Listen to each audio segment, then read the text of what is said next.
Malcolm Washington stands frozen as flight attendant Heather demands his 16-year-old son Jamal move to economy despite their first-class tickets. Surrounding passengers stare, some smirk, others look uncomfortable. Malcolm calmly makes a phone call that will change everyone's lives forever. Sometimes patience is more powerful than anger. Before I dive into this incredible story, where are you watching from today? Hit that like button and subscribe if you've ever witnessed discrimination or stood up against injustice. The ending of this story will show you why strategic patience might be the most powerful weapon against racism. Malcolm Washington wasn't the type of billionaire who appeared on magazine covers. At 52, the self-made aviation mogul had built his empire through strategic acquisitions and a remarkable eye for undervalued assets. His latest acquisition, Continental Airways, had been finalized just 3 days ago, a deal kept deliberately quiet until the official announcement to staff earlier that morning. Few passengers on Flight 1387 from Boston to Atlanta would have recognized him in his casual attire, faded jeans, navy polo, and Boston Red Sox cap pulled low over his eyes. Malcolm preferred it that way. Throughout his career, anonymity had given him insights that flashy executives missed. "Dad, are you sure we shouldn't have taken the private jet?" Jamal Washington whispered as they settled into their first-class seats. At 16, Jamal was already taller than his father, with the same thoughtful brown eyes and quiet confidence that had helped Malcolm navigate predominantly white business environments. "And miss quality time together on a commercial flight?" "Never," Malcolm replied with a smile. "Besides, I need to experience my new airline as a regular passenger." Jamal nodded, understanding his father's philosophy. Since starting at Westbrook Academy, an elite boarding school in Massachusetts, Jamal had learned to navigate predominantly white spaces with the same strategic patience his father had taught him. "Remember what I always tell you," Malcolm said quietly as he noticed a few sideways glances from other first-class passengers. "Play the long game," Jamal completed the familiar lesson. "Short-term reactions might feel good, but long-term strategy wins the war."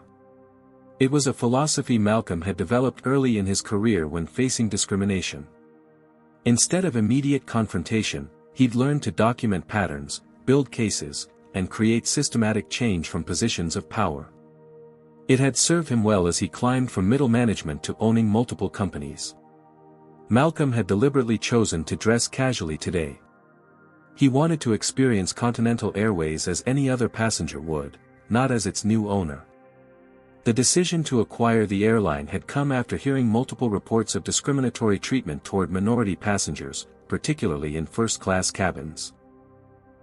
As they settled into seats 2A and 2B, Malcolm noted the plush leather seats, individual entertainment screens, and premium amenities that characterized Continental's first-class service. The cabin was arranged in a 1-2-1 configuration, providing aisle access for every passenger. Across the aisle in 2C sat Raymond Curtis, a 44-year-old corporate executive in a crisp charcoal suit who acknowledged them with a brief nod before returning to his Wall Street Journal. The other passengers, predominantly white business travelers, were already settling in with pre-flight drinks. Flight attendant Heather Bailey approached their row with practiced efficiency. At 38, she was a 15-year veteran of Continental, having worked her way up from regional routes to the premium transcontinental service. Her blonde hair was pulled back in a regulation bun, uniform pressed to perfection. "Good afternoon," she greeted passengers in 1A and 1B warmly, taking drink orders with a practiced smile. Malcolm observed her interaction with other passengers, noting the subtle differences in her demeanor as she moved through the cabin. When she reached Raymond Curtis, her smile broadened. "Welcome back, Mr. Curtis. Lovely to see you again. Your usual scotch on the rocks?" "You've got it, Heather." "Thank you," Raymond replied, clearly a frequent flyer recognized by the crew. Malcolm watched as Heather's eyes darted briefly to him and Jamal before moving to serve passengers behind them. It was a subtle slight, one most people might not notice, but Malcolm had experienced it too many times to miss. "She skipped us," Jamal whispered, reaching for his backpack to pull out homework. "Let's see if it's intentional or just an oversight," Malcolm replied calmly, making mental notes for what he knew would be an inevitable conversation with Continental's executive team about customer service standards. 20 minutes into the boarding process, with drinks served to everyone else in first class, Malcolm's hypothesis was becoming clear. It wasn't an oversight. Heather had methodically avoided their row while providing attentive service to every other passenger. "This is what we're going to fix," Malcolm murmured to himself as the last passengers filed through to economy class. "Excuse me," Malcolm raised his hand politely as Heather passed by their seats for the third time without acknowledgement. The cabin was now fully boarded, with the main door closed and preparation for departure underway. Heather paused, a momentary flash of something, annoyance, resignation, crossing her face before her professional mask returned. "Yes. How can I help you?" Her tone was noticeably cooler than the one she'd used with other passengers. "We haven't been offered pre-departure drinks," Malcolm said evenly. "My son and I would appreciate some water, if possible." Heather's eyes darted between them, lingering on Jamal's designer hoodie and Malcolm's casual attire. "Of course. I must have overlooked your row. May I see your boarding passes, please?" Malcolm noticed Raymond Curtis glance up from his newspaper, watching the interaction with growing interest. "Certainly," Malcolm replied, retrieving the boarding passes from his pocket despite the fact they had already been checked at the gate and upon boarding the aircraft. He handed them to Heather with a calm smile. Heather examined the documents with unusual scrutiny, turning them over and running her finger along the seat assignments, 2A and 2B, first class. "Is there a problem?" Malcolm asked, already knowing the answer. "No, no problem," Heather replied, though her tone suggested otherwise. "It's just that we've had issues with upgrade confusion recently. Sometimes passengers are accidentally directed to the wrong cabin." "There's no confusion," Malcolm assured her. "We're in our assigned seats." Heather handed back the boarding passes with a tight smile. "I'll bring your water shortly." As she walked away, Jamal leaned toward his father. "She thinks we don't belong here," he whispered. "I know," Malcolm replied softly. "Watch how this unfolds. There's a lesson here." When Heather returned several minutes later, she carried 2 small plastic cups of water, notably different from the glass tumblers provided to other first-class passengers. She set them down without the warm service others had received. "Actually," Malcolm said before she could leave, "I'd like to see the beverage menu, please." A flash of irritation crossed Heather's face. "We're preparing for departure now, sir. I'll have to serve additional beverages once we're airborne." "Everyone else seems to have received their preferred drinks," Malcolm observed calmly, gesturing around the cabin where other passengers were enjoying cocktails, wine, and premium beverages. Raymond Curtis lowered his newspaper slightly, now openly watching the interaction. Heather's posture stiffened. "Your son appears quite young. We have strict policies about serving minors. He's 16, and I'm requesting a ginger ale for him and coffee for myself," Malcolm clarified. "Neither contains alcohol." "I'll see what I can do after takeoff," Heather replied dismissively. "Also, your son might be more comfortable in economy where there are other young people. First class is primarily for business travelers." The implication hung in the air, clear, undeniable, yet carefully worded to maintain plausible deniability. Jamal's jaw tightened, but he remained silent, following his father's example of controlled dignity. Malcolm placed a reassuring hand on his son's arm. "We're perfectly comfortable right here, thank you," Malcolm responded, his voice level but firm. Several nearby passengers shifted uncomfortably in their seats. An older gentleman in row 3 suddenly became intensely interested in the safety card. A woman across the aisle studied her manicure with unusual concentration. Raymond Curtis, however, reached subtly for his phone and placed it on his tray table, angled toward Malcolm and Jamal. "Perhaps there's been a misunderstanding," Heather continued. "These premium seats are typically reserved for our frequent flyers and business travelers. I'm simply suggesting your son might prefer economy where the environment is more casual." The coded language was unmistakable, the implication that they didn't meet the profile of typical first-class passengers despite having valid tickets. "There's no misunderstanding," Malcolm replied. "We have purchased first-class tickets and are seated in our assigned seats. My son and I will remain here." Heather's smile tightened. "I'll need to check with my supervisor about this situation. One moment, please." As she walked away, Jamal turned to his father. "Why are you letting her talk to us like that?" "I'm gathering evidence," Malcolm whispered. "Trust the process." Raymond Curtis caught Malcolm's eye and gave an almost imperceptible nod of support. He tapped his phone slightly, indicating he was recording the interaction. Malcolm nodded back in appreciation, recognizing an unexpected ally. 5 minutes later, Heather returned with Brett Coleman, the senior flight attendant. At 42, Brett had the confidence of someone who had handled countless in-flight situations, though the slight furrow in his brow suggested he was less than thrilled to be involved in this particular issue.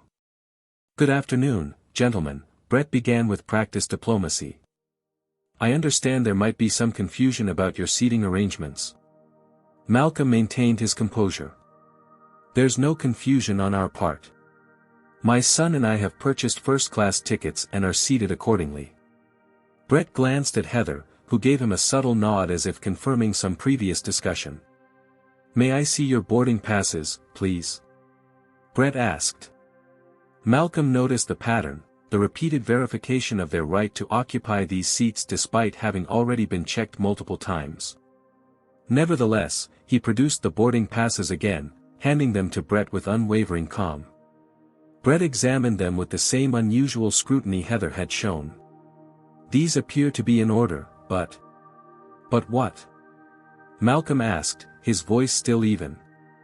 "We've been experiencing some system errors with our booking platform," Brett explained. "Sometimes passengers are incorrectly assigned to cabins." Malcolm checked his watch discreetly. The scheduled departure time had already passed, and they were now delaying the flight. It was all unfolding exactly as he had anticipated. "Is this happening to any other passengers on this flight?" Malcolm inquired, knowing the answer. Brett shifted uncomfortably. "Not that I'm aware of." "Dad," Jamal whispered, his patience wearing thin. "Why aren't we saying something? This is ridiculous."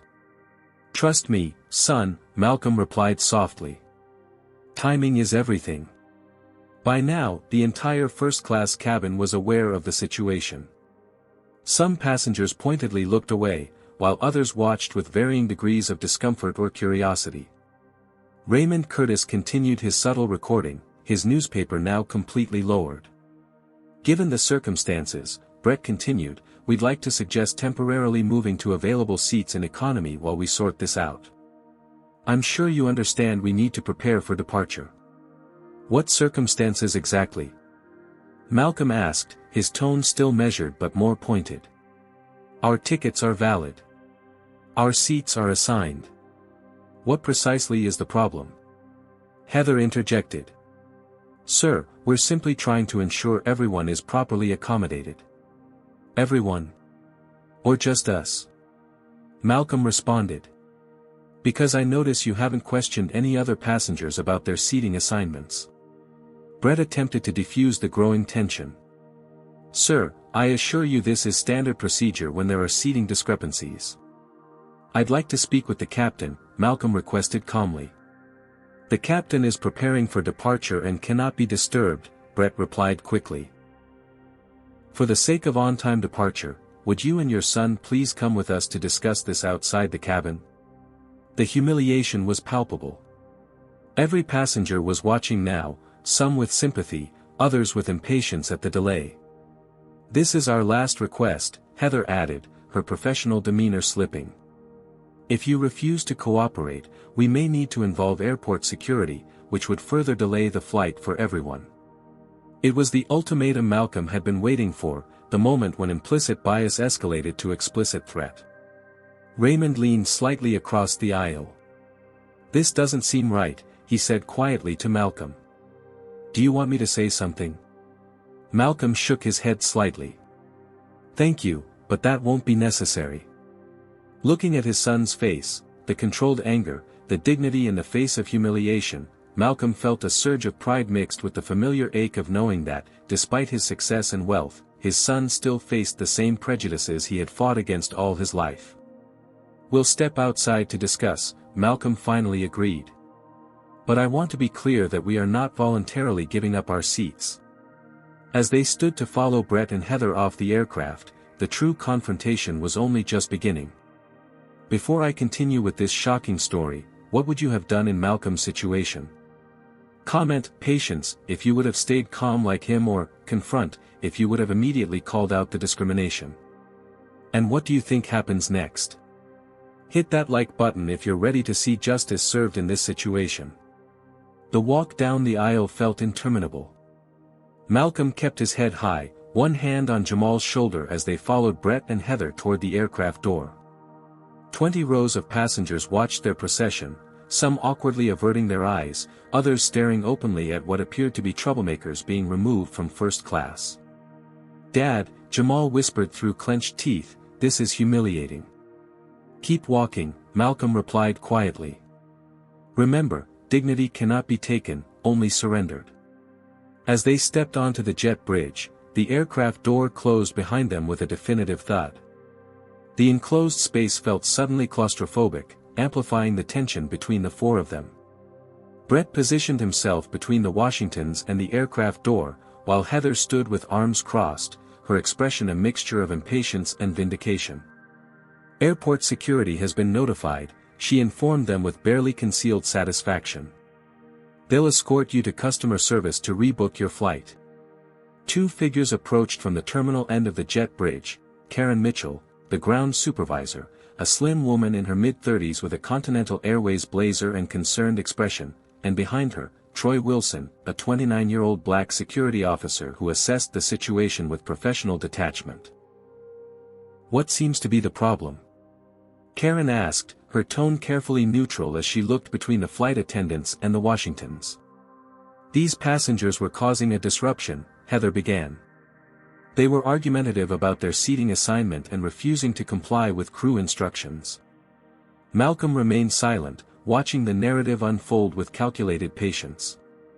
"They presented first-class boarding passes," Brett added, "but there appears to be some confusion in the system. We suggested they move to economy while we sorted out, but they became confrontational."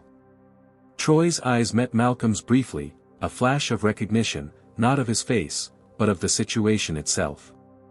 The security officer's expression remained professional, but a subtle shift in his posture suggested he was reserving judgment. "I'd like to speak privately with Ms. Mitchell," Malcolm requested calmly. "Whatever you need to say can be said here," Heather interjected. "Actually," Karen corrected her, "I'd prefer to hear Mr. Washington," Malcolm supplied. "Malcolm Washington. And my son, Jamal." "Mr. Washington's perspective directly," Karen finished, with a pointed look at Heather. "Standard protocol for passenger disputes." "May I use my phone briefly before we talk?"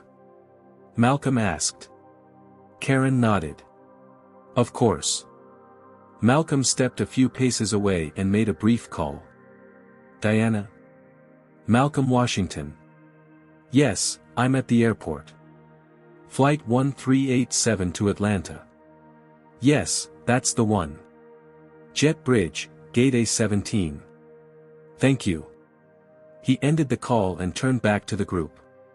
"We have about 3 minutes." "3 minutes for what?" Heather asked, her confidence wavering slightly. "Dad, what's happening?" Jamal whispered, confused by his father's unusual calmness in the face of such blatant discrimination. "A teaching moment," Malcolm replied. Troy shifted his weight, eyes darting between Malcolm and the flight crew. Something in the older man's demeanor, the quiet confidence, the strategic patience, had triggered his instincts. This wasn't the typical passenger dispute. "Mr. Washington, perhaps you could explain your side," Karen began, but was interrupted by the sound of rapid footsteps from the terminal. A woman in her late 40s with a sleek bob and executive attire appeared, slightly out of breath and visibly distressed. "Diana Foster, Continental Airways chief operating officer, had arrived in record time, her face draining of color as she confirmed what the urgent call had suggested. "Mr. Washington," she gasped, horror dawning in her eyes. "I am so sorry about this. Have you ever been in a situation where you knew you were right, but had to deal with someone on a power trip? Comment 1. If you've experienced discrimination like Malcolm and Jamal. How would you have handled this situation?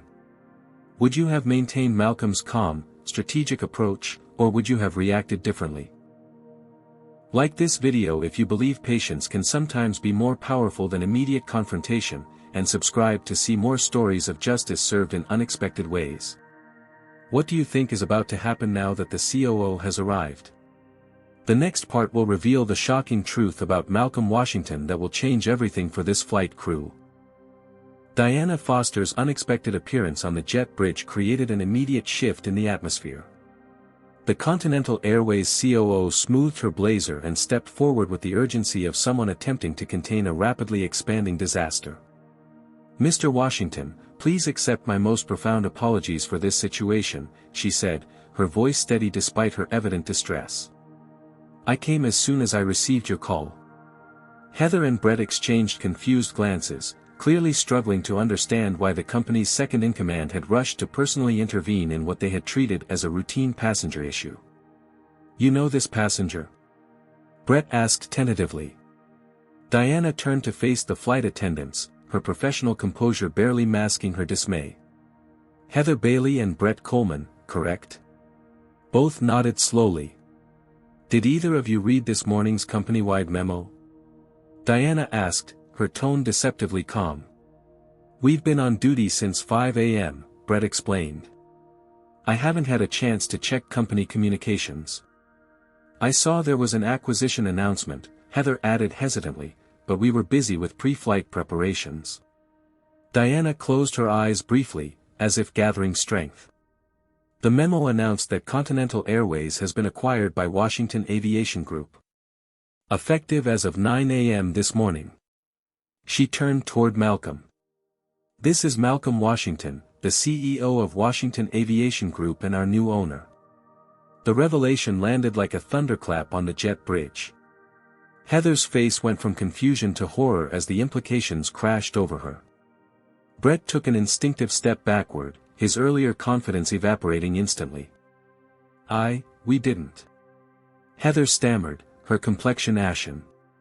Troy, the security officer, unsuccessfully tried to suppress a small smile as he watched the scene unfold. Karen Mitchell, the ground supervisor, looked professionally mortified. "And this is his son, Jamal," Diana continued, nodding respectfully toward the teenager, who was also removed from his rightful first-class seat. Jamal, still processing this revelation himself, looked at his father with new understanding.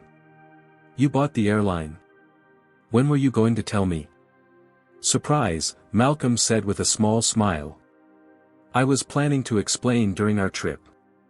Part of the reason I wanted us to fly commercial was to experience the service firsthand." "And you certainly got an authentic experience," Diana said grimly. The jet bridge door opened, and Raymond Curtis emerged, phone in hand. "Excuse me," he said, addressing the group. "I couldn't help but overhear. I have video documentation of what transpired in the cabin, if that would be helpful." "And you are?" Diana asked. "Raymond Curtis, Executive VP at Meridian Financial. Frequent Continental flyer." He turned to Malcolm. "I couldn't stay seated after witnessing what happened to you and your son, sir." "That wasn't right." Malcolm nodded appreciatively. "Thank you, Mr. Curtis. Your integrity is commendable." Heather, now visibly trembling, attempted damage control. "Mr. Washington, there's been a terrible misunderstanding. I would never intentionally discriminate against passengers based on their race." Malcolm finished for her. "And yet, that's precisely what happened, isn't it?" "I was just following protocol for verification," Heather insisted weakly. "Protocol that somehow only applied to the 2 black passengers in first class?" Malcolm asked calmly. Brett, recognizing the severity of the situation, wisely remained silent, though he had physically distanced himself from Heather as if to separate himself from her actions. "Ms. Foster," Malcolm addressed Diana, "I believe we need to have a conversation about Continental's culture and training procedures. This incident reflects systemic issues that require immediate attention." "Absolutely," Diana agreed without hesitation. "We can use the executive conference room. I've already asked our head of HR and general counsel to meet us there." Karen spoke up. "What about the flight? It's already delayed by 30 minutes. Diana checked her watch. "We'll need to rebook these passengers and issue an appropriate delay notification. Customer compensation protocols should be initiated." "That won't be necessary," Malcolm interjected. "I prefer the flight continue once we've resolved the immediate issue.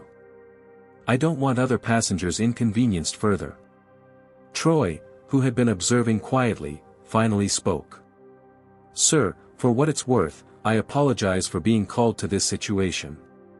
Some of us try to be better." Malcolm met the young security officer's gaze with understanding. "No apology necessary. You were doing your job. In fact, I'd like to speak with you later, if possible." As the group prepared to move toward the terminal, the jet bridge door opened again. A flight attendant Malcolm hadn't seen before poked her head out. "Brett, the captain wants to know what's," she stopped abruptly, recognizing Diana. "Ms. Foster. I didn't expect to see you here." "Andrea," Diana acknowledged her. "Please inform Captain Richards that there's been a situation involving our new CEO. The flight will continue shortly, but we'll need to make some staff adjustments." Andrea's eyes widened as she registered the implications, glancing between Diana and the Washingtons. "Yes, ma'am. Right away." As Andrea disappeared back into the aircraft, Raymond approached Malcolm. "Mr. Washington, I've been flying Continental for years and have noticed similar patterns of treatment toward minority passengers in premium cabins. If you're conducting any sort of review, I'd be willing to share my observations." "I would appreciate that greatly, Mr. Curtis," Malcolm replied, handing him a business card.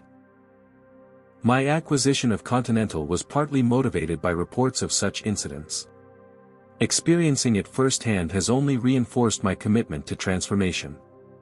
Jamal, who had maintained remarkable composure throughout the ordeal, finally spoke up. "Dad, you always taught me to turn obstacles into opportunities. Is that what's happening here?" Malcolm placed his hand on his son's shoulder. "Exactly, Jamal. This is why patience and strategy are more powerful than immediate reaction. Now we have the opportunity to create systemic change rather than just address a single incident." As they began walking toward the terminal, Malcolm noticed Heather hanging back, visibly shaken and uncertain about her future. Despite everything, he felt no satisfaction in her distress.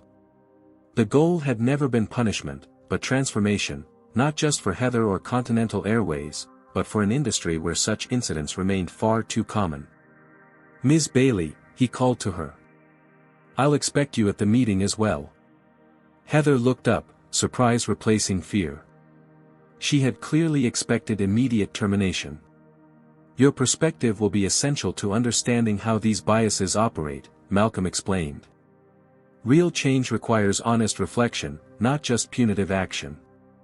As they entered the terminal, the full weight of the situation continued to unfold around them. What had begun as a routine flight had transformed into a pivotal moment, not just for Malcolm and Jamal Washington, but for Continental Airways and perhaps the aviation industry itself. The executive conference room on the airport's mezzanine level hummed with tense energy.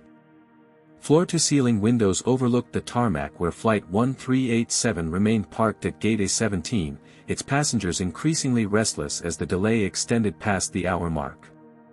Malcolm and Jamal sat on one side of the polished mahogany table. Across from them were Diana Foster and Greg Phillips, Continental's 51-year-old general counsel whose hurried arrival had left his typically impeccable appearance slightly disheveled. Heather occupied a chair at the far end, physically separate from both groups, a visual representation of her precarious position. I've instructed the flight to continue without Ms. Bailey, Diana began after introductions were complete. Brett Coleman will complete his duties on this flight, but I've scheduled him for administrative leave pending investigation. Andrea Morales will serve as the lead flight attendant for the remainder of the journey. Greg Phillips cleared his throat. Before we proceed, Mr. Washington, I want to express that Continental Airways has a zero-tolerance policy for discrimination. This incident clearly failed to meet our standards, and we're prepared to take immediate corrective action. Malcolm nodded. I appreciate that sentiment, Mr. Phillips, but I'm more interested in systemic solutions than individual punishments. He opened a slim leather portfolio he'd retrieved from his carry-on bag, removing several documents. Over the past 6 months, Washington Aviation Group has been monitoring customer complaints across several airlines, including Continental. We've documented 47 incidents involving discriminatory treatment of minority passengers in premium cabins on Continental flights alone. Greg's professional composure faltered momentarily. 47. Yes, Malcolm confirmed. Predominantly involving Black and Latino passengers, with a notable concentration of incidents on transcontinental and international routes. Diana's expression grew increasingly troubled. I was aware of some complaints, but not to this extent.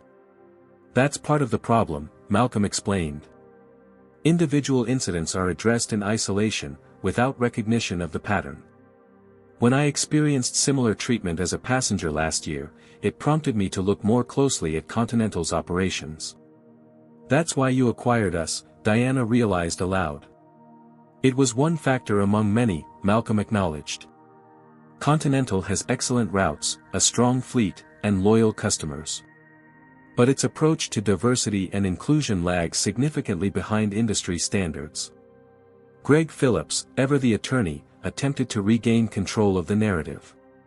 While we take these allegations seriously, Mr. Washington, isolated incidents don't necessarily indicate systemic. I have the data, Mr. Phillips, Malcolm interrupted firmly. Quantitative and qualitative. I'm not here to litigate the existence of the problem, but to fix it. Jamal, who had been quietly observing the exchange, spoke up. What happened to us today isn't just about bad customer service. It's about assumptions and biases that affect how people like my dad and me are treated every day, no matter how successful we are. The room fell silent as the teenager's words landed with profound simplicity. You're absolutely right, Jamal, Diana agreed. And I want you to know how deeply sorry I am that this happened. Apologies are important, Malcolm acknowledged, but insufficient. Continental needs comprehensive structural changes. He turned to Heather, who had remained silent, her eyes downcast. Ms. Bailey, how long have you worked for Continental? Startled at being addressed directly, she looked up. 15 years, sir. In those 15 years, did you ever receive substantive training on unconscious bias or cultural sensitivity? Heather hesitated before answering truthfully. We had a 2-hour diversity workshop during initial training. And occasional online refreshers during annual certification. So minimal, checkbox-style training, Malcolm clarified. Yes, Heather admitted. It's never been emphasized as a priority. Malcolm turned back to Diana and Greg. My conditions for resolving this situation are as follows. First, Continental will implement a comprehensive anti-bias training program for all customer-facing staff, developed in consultation with leading experts in the field. Diana nodded. That's reasonable and necessary. Second, the company will establish an independent review board to assess discrimination complaints, with quarterly reports provided directly to the CEO and board of directors. Greg made notes but looked less comfortable with this stipulation. That would require significant structural changes. Third, Malcolm continued, Continental will create a scholarship program for minority students interested in aviation careers, with specific emphasis on management and leadership tracks. That's actually a wonderful idea, Diana commented. It would help address the pipeline issue we've discussed at leadership meetings. Finally, Malcolm concluded, the company will conduct a top-to-bottom review of all customer service protocols to identify and eliminate practices that enable discriminatory treatment. Greg Phillips set down his pen. While these initiatives are commendable, Mr. Washington, I must point out the potential financial implications. The training alone would be a significant expenditure. The financial implications of not addressing these issues are far greater, Malcolm countered. Consider the reputational damage and potential litigation from incidents like today's. Now imagine if Mr. Curtis's video were to go viral. The attorney paled slightly at the mention of video evidence. I'm not interested in public shaming or viral outrage, Malcolm clarified. I acquired Continental because I believe in its potential. But that potential can only be realized if we address these fundamental issues. Jamal leaned forward. If I could make a suggestion. All eyes turned to the teenager. The training shouldn't just be about what not to do, he offered thoughtfully. It should help staff understand how it feels to be on the receiving end of these assumptions and behaviors. Maybe include perspectives from passengers who've experienced discrimination. Diana looked impressed. That's an excellent point, Jamal. Experiential learning tends to be more effective than purely academic approaches. Malcolm smiled proudly at his son before addressing Heather. Which brings me to you, Ms. Bailey. Heather straightened in her chair, visibly bracing for termination. Yes, sir. Your actions today were discriminatory and harmful, Malcolm stated plainly. But I don't believe firing you solves the underlying problem. Confusion crossed her face. I don't understand. I'm offering you a choice, Malcolm explained. You can resign immediately, or you can become part of creating the solution by helping develop our new training program. You want my input? Heather asked incredulously. I want your perspective, Malcolm clarified. Understanding the thought processes that led to your actions today is crucial to developing effective training. Your 15 years of experience give you insights that outside consultants lack. Greg Phillips looked skeptical. Mr. Washington, while I appreciate your approach, there are liability concerns with retaining an employee after a documented discrimination incident. I'm aware of the legal implications, Malcolm replied. But I believe transformation is more valuable than termination in this case. Diana turned to Heather. This is an extraordinary opportunity, Heather. One most companies wouldn't offer. Heather looked between them, still processing this unexpected turn. Why would you trust me to help fix a problem I was part of creating? Because recognizing your role in the problem is the first step toward becoming part of the solution, Malcolm answered. Sometimes, those who've caused harm have the greatest motivation to prevent it in the future. The room fell silent as the weight of the decision hung in the air. Outside, Flight 1387 finally began pushing back from the gate, nearly 90 minutes behind schedule. The immediate crisis was ending, but the real work was just beginning. Before you decide, Ms. Bailey, Malcolm added, I want to be clear that this isn't charity or forgiveness. It's a business decision based on the belief that your experience, properly channeled, can help create meaningful change. It will require humility, honesty, and hard work. Heather took a deep breath. I would like to accept your offer, Mr. Washington. I never saw myself as someone who discriminates. Facing that truth is painful, but necessary. Malcolm nodded, recognizing her first step toward genuine accountability. Good. Diana will coordinate the details of your reassignment.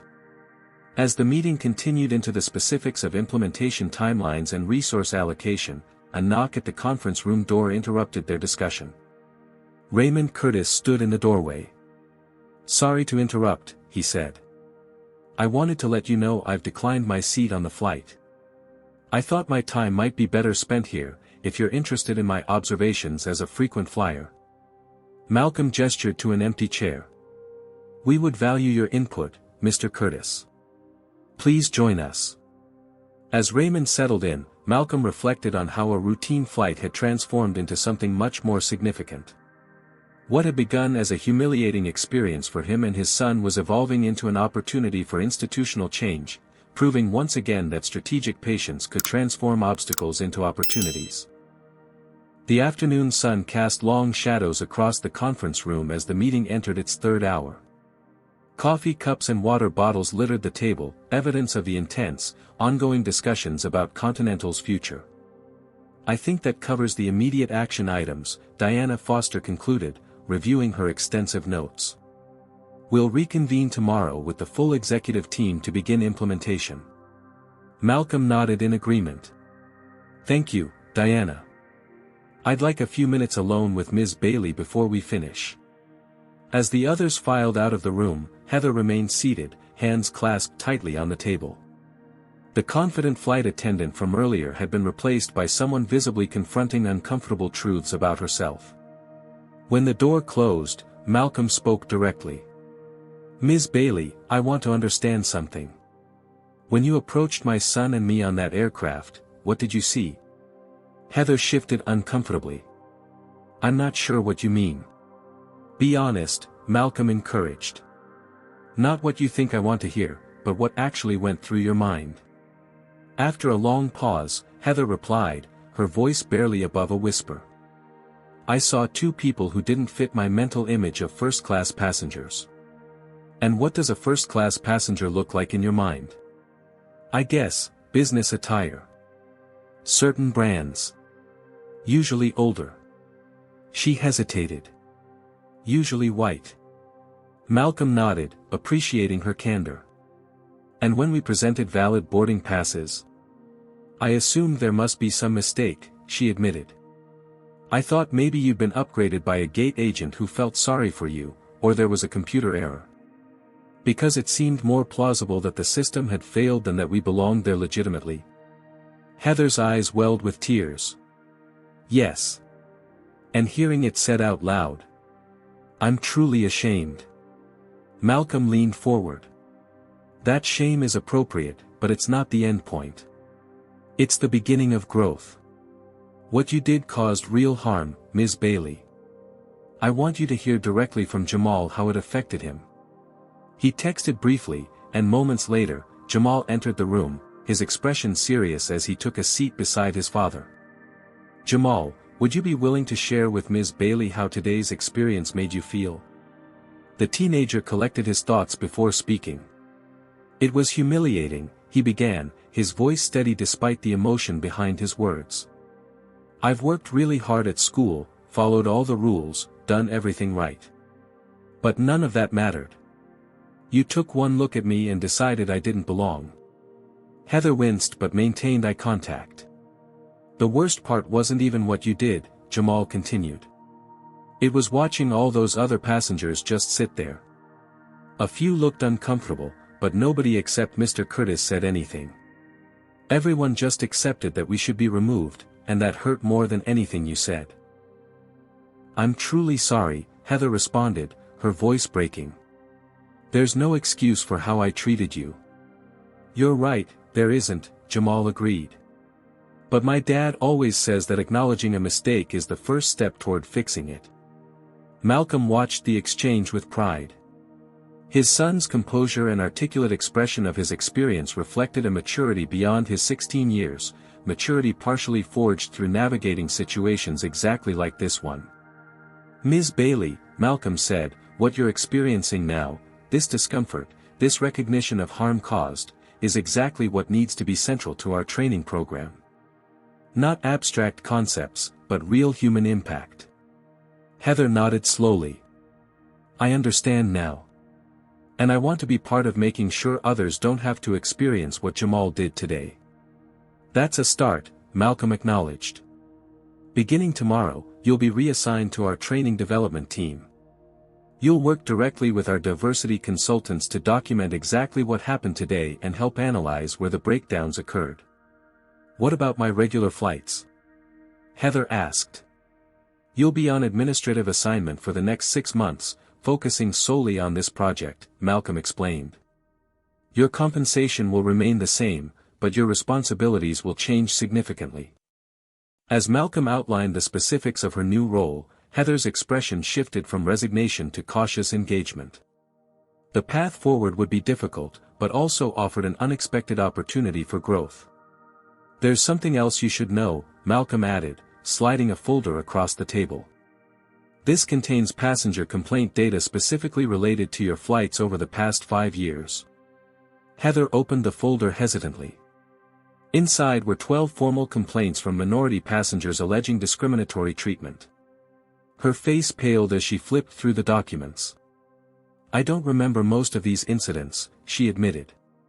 "That's part of the problem," Malcolm noted.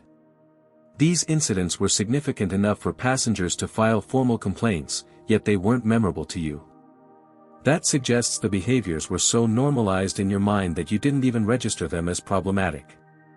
The realization visibly shook her. "I never thought of myself as prejudiced." "Few people do," Malcolm replied. "But unconscious bias doesn't require conscious prejudice. It operates below the surface, influencing decisions and behaviors in ways we don't recognize without deliberate self-examination." A knock at the door interrupted their conversation. Raymond Curtis entered, looking somewhat apologetic. "Sorry to interrupt. Diana asked me to let you know they're ready for the next steps whenever you are." He held up his phone. "Also, I've been thinking about the video I captured today." Malcolm raised an eyebrow. "And?" "I'm deleting it," Raymond decided. "Not to protect Continental or Ms. Bailey, but because I believe your approach will be more effective than public shaming could ever be." Malcolm nodded appreciatively. "Thank you, Mr. Curtis. Your integrity continues to impress me." As Raymond left, Heather looked up from the complaint file. "Those passengers, they must have felt just like Jamal did today. And I never even realized what I was doing." "That recognition is valuable," Malcolm acknowledged. "Now the question is, what will you do with it?" Before she could respond, there was another knock. Troy Wilson, the security officer, appeared in the doorway. "Mr. Washington. Ms. Foster mentioned you wanted to speak with me before you left the airport." "Yes, please join us, Mr. Wilson." Malcolm gestured to an empty chair. "I wanted to thank you for your professionalism earlier and discuss something with you." Troy sat down, still in his security uniform but noticeably more relaxed than during their jet bridge encounter. "No thanks necessary, sir. I was just doing my job." "You did more than that," Malcolm observed. "You assessed the situation objectively rather than making assumptions. That's unfortunately rare." Troy glanced briefly at Heather before responding. "In my position, I see how quickly situations can escalate when assumptions drive actions. I try to observe first, act second." "That's exactly the mindset we need to cultivate throughout Continental," Malcolm said. "Which is why I'd like to offer you a position on our training development team alongside Ms. Bailey." Troy looked surprised. "Sir. Your perspective as a security officer who regularly navigates complex passenger situations would be invaluable. Plus, your background in law enforcement training gives you insight into how procedural changes can impact behavioral outcomes." "I appreciate the offer," Troy replied, "but I'm not sure how qualified I am for corporate training development." "You're uniquely qualified precisely because you're not entrenched in corporate thinking," Malcolm explained. "You bring a fresh perspective grounded in real-world experience." As Malcolm outlined the potential role, Troy's initial hesitation gave way to genuine interest. By the end of their conversation, both Troy and Heather had agreed to join the training initiative, two people from opposite sides of the day's incident now united in working toward prevention of similar situations. As they prepared to leave, Malcolm reflected on how a single flight had catalyzed changes that would potentially impact thousands of future passengers and employees. What had begun as discrimination had transformed into an unexpected opportunity for institutional growth. "Dad," Jamal said as they gathered their belongings, "I think I understand now why you bought this airline." Malcolm smiled. "Sometimes the most effective way to change a system is from within." Today was difficult, but necessary. And the real work is just beginning. 6 months later, Malcolm Washington stood at the podium in Continental Airways corporate headquarters auditorium, addressing 500 employees gathered for the official launch of the company's Inclusive Excellence Initiative. Behind him, a digital screen displayed the new program logo, a stylized aircraft surrounded by diverse silhouettes. "Today marks not an endpoint, but a beginning," Malcolm stated, his voice carrying clearly through the packed room. 6 months ago, an incident occurred that revealed deep-seated issues within our organization. Today, we unveil the comprehensive response developed through the collaborative efforts of executives, frontline staff, and outside experts. In the front row, Jamal sat alongside Diana Foster and the core development team, including Heather Bailey and Troy Wilson. The past half-year had transformed them from adversaries into colleagues united by a common purpose. "The numbers tell a compelling story," Malcolm continued, gesturing toward the screen as it shifted to display statistics. "Since implementing our pilot training program 3 months ago, customer complaints related to discriminatory treatment have decreased by 62%. Employee satisfaction scores have increased by 28%. And our Net Promoter Score has reached its highest level in 5 years." Murmurs of approval rippled through the audience. "But statistics only tell part of the story," Malcolm emphasized. "The real transformation is happening in daily interactions, in moment-by-moment decisions that honor the dignity of every passenger and employee." He gestured toward Heather, who rose and joined him at the podium. The former flight attendant looked markedly different, not just in her business attire replacing the familiar uniform, but in her demeanor. The defensive posture and tight smile had given way to authentic confidence. "6 months ago, I was at the center of an incident that initially filled me with shame," Heather began candidly. "I had to confront the uncomfortable truth that my actions, whether conscious or not, caused real harm. That recognition was painful but necessary." Her gaze swept across the audience of her former colleagues. "What I've learned through this process is that bias isn't just about bad people making bad decisions. It's about good people making unconscious assumptions that have harmful impacts despite our intentions." The audience listened intently as Heather detailed her journey from defensive denial to genuine understanding. She described the hundreds of hours spent analyzing complaint data, interviewing affected passengers, and working with experts to dissect the psychological mechanisms behind discriminatory behaviors. "The training program you'll experience isn't about blame or guilt," she explained. "It's about awareness and action. It provides practical tools to recognize and interrupt bias before it affects our interactions with each other and our passengers." As Heather concluded her remarks, Troy Wilson joined them at the podium, now wearing the business casual attire of his new role as security training liaison. "My perspective comes from both sides of this issue," Troy began. "As a black man, I've experienced the subtle and not-so-subtle ways bias manifests in everyday interactions. As a former security officer, I've seen how systems can either amplify or mitigate those biases." He outlined the security protocol revisions implemented across Continental's network, designed to ensure objective assessment of situations rather than reactive responses based on stereotypes.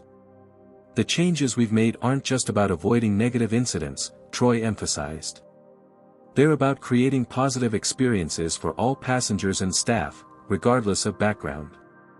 The presentation continued with Diana Foster introducing the newly established Jamal Washington Aviation Scholarship, named in honor of the teenager whose dignified response to discrimination had helped catalyze organizational change.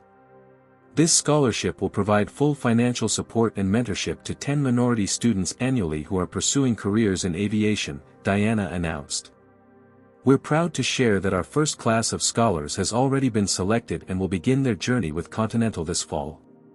Jamal rose to unexpected applause, his expression a mixture of embarrassment and pride as he briefly acknowledged the honor.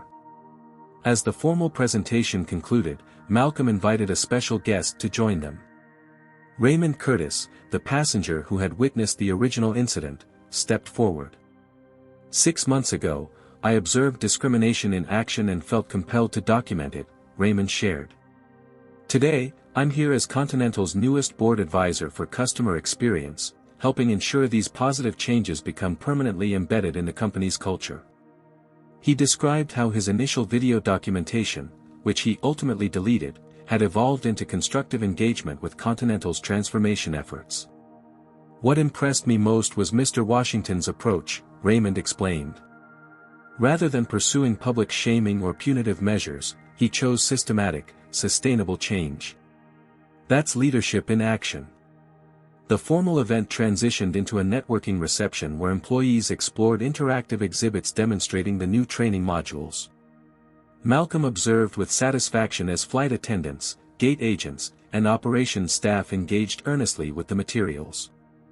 Across the room, he noticed Heather and Troy deep in conversation with a group of newly hired flight attendants, their animated gestures suggesting passionate discussion. The sight affirmed his belief in transformation over termination. Heather had indeed become one of the most effective advocates for change precisely because she had experienced her own painful awakening. Diana joined him, champagne flute in hand. "The industry is taking notice, Malcolm. 3 other major airlines have reached out about licensing our training program." "Good," Malcolm replied. "This was never just about Continental. It's about raising the standard across the entire industry." Speaking of industry impact, Diana added, "Have you seen the latest satisfaction numbers? We're outperforming competitors in premium cabin experience for the first time in a decade. Turns out treating people with dignity is actually good business." Malcolm smiled. "Imagine that." As the event continued, Jamal approached his father. "That scholarship thing was a surprise," he said, clearly still processing the honor. "It was Diana's idea," Malcolm explained. "Though I fully endorsed it." "Your response that day showed exceptional character, Jamal. That deserves recognition." "I was just following your example," Jamal replied. "Play the long game, right?" "Right," Malcolm agreed, pride evident in his voice. "And speaking of the long game, I understand you've been spending time with the engineering team during school breaks?" Jamal nodded. "I'm thinking aviation might actually be in my future. Not just the business side, but the technical aspects too." "Whatever path you choose, I'm proud of you," Malcolm assured him. "You've already contributed to meaningful change in this industry, and you're just getting started." As father and son surveyed the room full of engaged employees, they witnessed the tangible manifestation of Malcolm's long-held philosophy: true power wasn't found in retaliation or public humiliation, but in strategic patience and systematic transformation.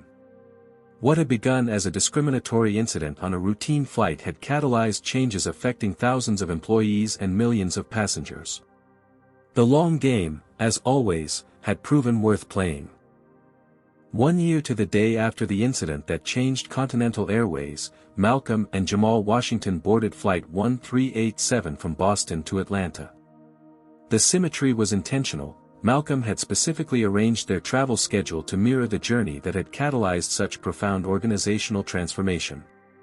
This time, however, the experience proved markedly different from the moment they entered the terminal.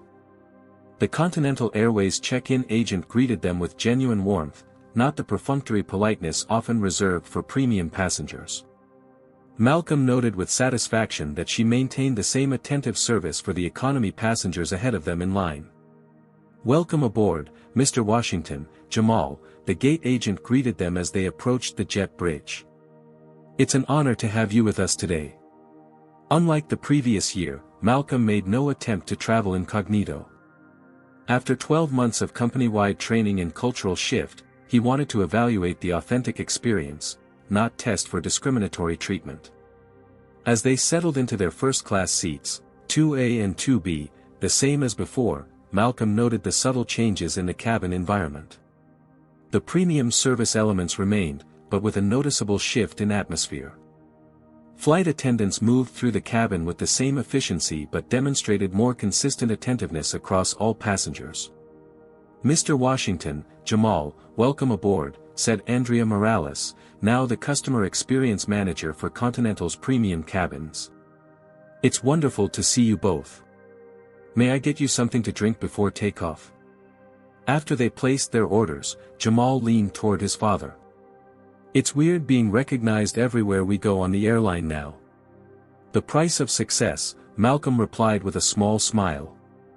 Though I suspect the recognition has more to do with the company-wide impact than my ownership position. The Washingtons had indeed become known throughout Continental. Jamal's scholarship program had expanded to 15 recipients in its first year, with plans to reach 25 by the following term. Malcolm's philosophy of strategic response to discrimination had been incorporated into the company's training materials, complete with anonymized case studies based on their experience. As pre-flight service continued, Malcolm observed a remarkable moment. Heather Bailey emerged from the galley, now wearing the distinctive blazer that identified her as part of the training and development team rather than a flight attendant uniform. She approached their seats with composed confidence. "Good morning, Mr. Washington, Jamal. I hope you don't mind my presence on this flight. I'm conducting a training observation today." "Not at all," Malcolm replied. "How's the regional implementation progressing?" "We're at 92% completion," Heather reported.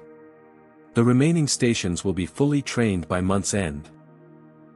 Jamal studied her with curiosity. "Do you miss flying?"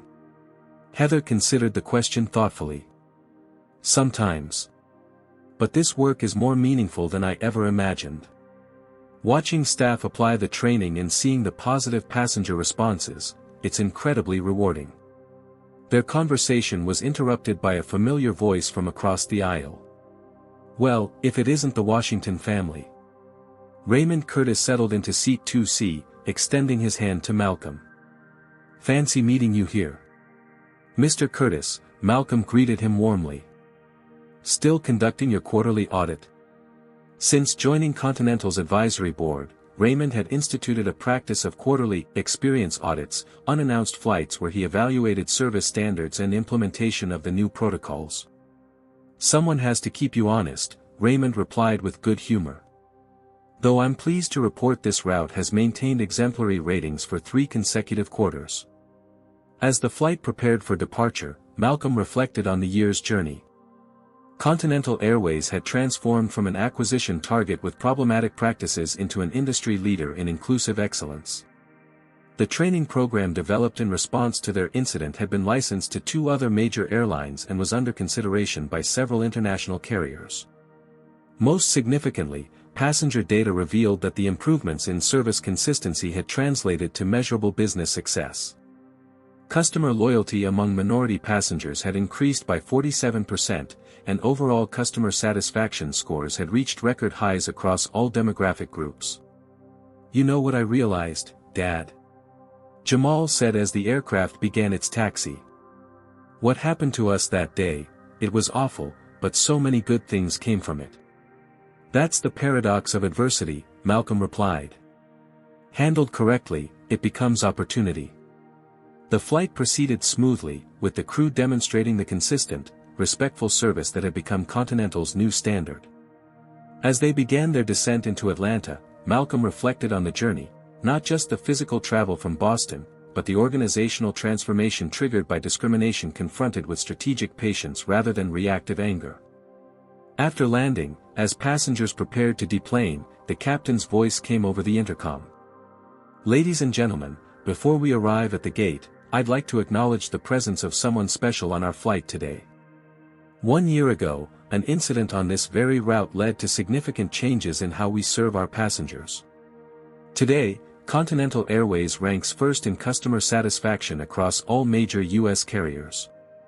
Much of that transformation is due to the leadership and vision of our owner and CEO, Malcolm Washington, who is with us today. Sir, on behalf of the entire Continental family, thank you for showing us a better way forward."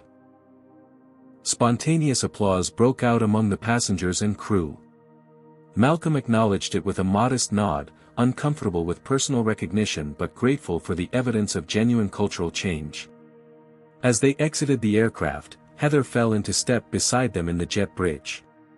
"There's something I've wanted to tell you both," she said, her professional demeanor momentarily giving way to genuine emotion. "That day last year was the worst of my professional life, but ultimately the most important. You had every right to demand my termination, to publicly shame me, to make an example of what happens when bias affects service. Instead, you offered an opportunity for growth and change, not just for me, but for an entire organization. She turned specifically to Jamal. I think about you every time I conduct training. About how it felt for you that day, and about how many other passengers must have felt similarly because of actions I never even recognized as harmful. You've changed how I see the world, and I'm deeply grateful for that education, painful though it was. Jamal, now 17 and nearly graduated from Westbrook Academy, extended his hand. Sometimes the best teachers are the ones who learn alongside their students. As they parted ways in the terminal, Malcolm spotted Troy Wilson waiting near baggage claim.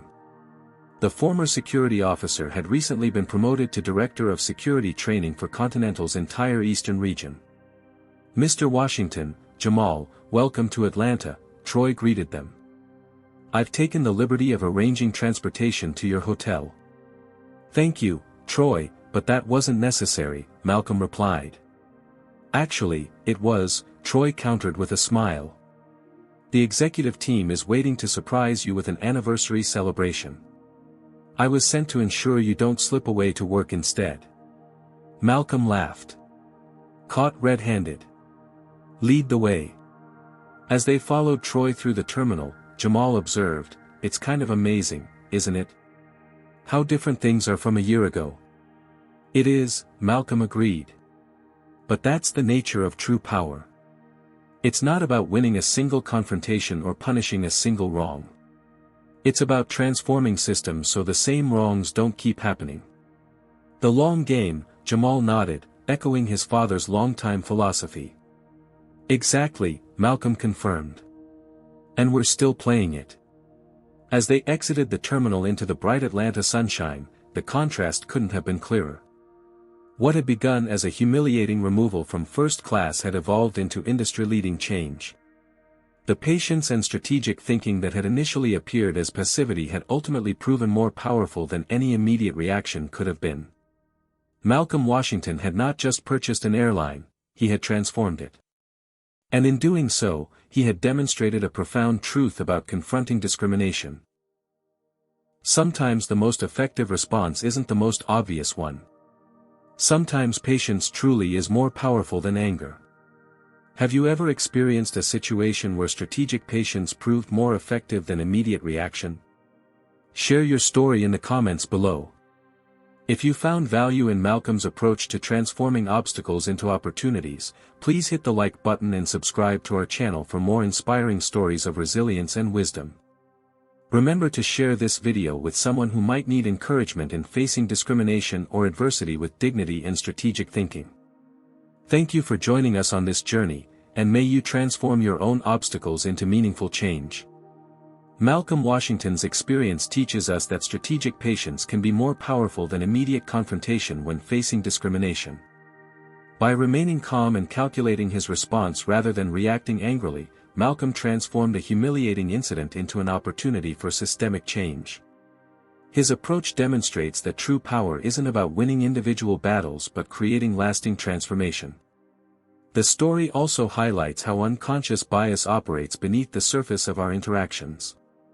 Heather's discrimination wasn't born of conscious hatred but unexamined assumptions about who belongs in premium spaces. By addressing the root causes rather than simply punishing individuals, Malcolm created meaningful change that benefited countless others. Perhaps most importantly, Malcolm showed his son Jamal that dignity cannot be taken, only surrendered. By maintaining composure in the face of injustice, he demonstrated how to transform obstacles into opportunities while preserving self-respect. This long-game approach ultimately proved more effective than any immediate reaction could have been. Have you ever faced discrimination and had to decide between immediate reaction or strategic patience? Share your experience in the comments below. If Malcolm's approach resonated with you, hit that like button and subscribe for more stories about overcoming adversity with dignity and wisdom. How would you have handled this situation if you were in Malcolm's position? Would you have revealed your identity immediately, or played the long game like he did? Let us know in the comments. Thank you for joining us for this powerful story about transforming discrimination into positive change. Share this video with someone who might need encouragement in facing adversity with strategic thinking and patience. Remember, sometimes your greatest power lies in how you respond to injustice.